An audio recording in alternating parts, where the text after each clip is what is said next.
Here are 10 tips to help you survive as a rogue in Diablo 4. Number 1. Keep 5 Dark Shroud shadows around you at all times. And the easiest way to do this is to use the Umbrous aspect. It essentially gives you like 50% damage reduction, give or take, and it saves you a skill slot. Number 2. Crowd control is your friend. If the enemy is stunned or dazed, they can't hurt you, so using skills like Smoke Grenade and utility tempers on your gear like Chance to Freeze will go a long way in keeping you alive. And if you have a utility aspect slot to spare, just throw on the Shared Misery aspect and just watch. The entire screen will be CC'd for you. Number 3. Positioning. Rogue has both Dash and Shadow Step as mobility skills to quickly navigate the battlefield, right? And these tools aren't just for speed. No, they massively help with your survivability if used correctly. They allow you to dodge incoming attacks, avoid getting surrounded, and perhaps most importantly, they let you reach the most important enemy to take out first. Number 4.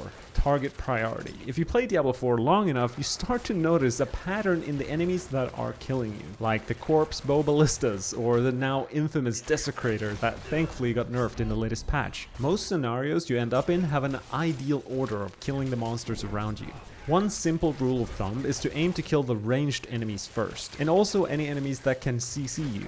If you want to never die, avoid tunnel visioning on just one monster in front of you, and scan the entire screen with your eyes to identify which monsters are the biggest threat, and take them out first. It seems obvious, but you'd be surprised. A lot of players, they come home after a long day of work and they just want to kill monsters. They don't want to have to think. That's a bit of a problem with the rogue. If you're not being strategic with how you approach the enemies, your chance of dying goes up significantly. Number 5. Managing your sources of Unstoppable. As Rogue, we have mainly 3 skills that we use to trigger Unstoppable: Shadow Clone, Concealment, and Shadow Step. And Unstoppable breaks all CC for those of you who aren't aware. The most commonly used skill that is in most Rogue builds is Shadow Step, and as tempting as it might seem to quickly get to your target, always save your Shadow Step cooldown for when you really need it to get out of a sticky situation. And if it is on cooldown, play defensively until it's ready again. It's essentially your get out of jail free card. Number 6. Play a build that uses Second Wind. This new updated passive as of Season 5 provides insane survivability, but only if you can trigger it every 3 seconds. So you need to play a build that consumes a lot of energy for this to save you. And luckily, a lot of the top builds do this. For example, the Andariel Barrage or the Heartseeker build that I've been making a couple videos on lately. Both of these builds use up enough energy where Second Wind is constantly triggered, giving us a barrier that essentially doubles our effective HP. So definitely temper Second Wind on your gear to ensure you get to 7 ranks, which means you reach the hard cap of getting that 100% barrier. Because even if you had 20 ranks in Second Wind, you would still only get that 100% barrier as if you had 7 ranks. Never trust the tooltip. Number 7. This is probably the most basic one, but a lot of players don't tick these boxes. You need 9,230 armor. You need your resistances to be capped. And for Rogue, you definitely want at least 40,000 life if you'd never want to die. I know it's fun to deal damage, but it's even more fun to never die. So make sure you're using as many items as you can with the plus life affixes on them. Maybe not on your amulet or gloves, and definitely use rubies in your defensive gear. And of course, pick up as many max life percent nodes in your Paragon board as possible. There's quite a few of them. Speaking of Paragon board, there are some really strong damage reduction nodes that you definitely should grab if you want to survive. The Cheap Shot board gives you like 20% DR against elites. Deadly Ambush gives you a bunch of DR from enemies affected by your traps. Tricks of the Trade has both close and distant damage reduction, and Exploit Weakness gives you DR to vulnerable enemies. All of these nodes are great options, but whatever you do, don't skip getting the Cheap Shot nodes. And if you want to be truly immortal, use some of the defensive glyphs, like either the Closer or Ranger glyph, depending on your build, and even the Turf glyph. Number 9. Mythic items. They're simply unbeatable in terms of survivability. I mean, look at Shaco. It gives you armor, damage reduction, utility, and also 4 to all skills, which buffs your Dark Shroud. Then you have Cheerials, that solves all of your resistance issues as well as your armor, because you can put skulls in your jewelry all of a sudden. And of course, it gives you ridiculous defensive affixes on top of that. And then one of the least popular mythic items, Doombringer. If you never want to die again, use this sword.